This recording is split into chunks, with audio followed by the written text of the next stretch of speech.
Dapat nasa school kayo ah. Huwag mong kalat yan. Ba't kinalat mo yung mga basura dyan? Dapat di mo dyan tinapon. Mo kumalat lang dun oh. Kung gumawa ng mabuti kaso napasama pa. Dapat nandun kayo sa loob ng school nyo. Kung gumawa ng mabuti kaso napasama yung...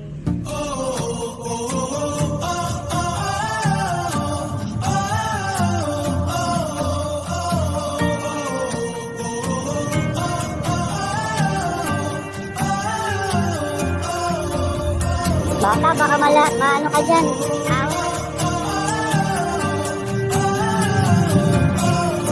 May pakidampot na yan.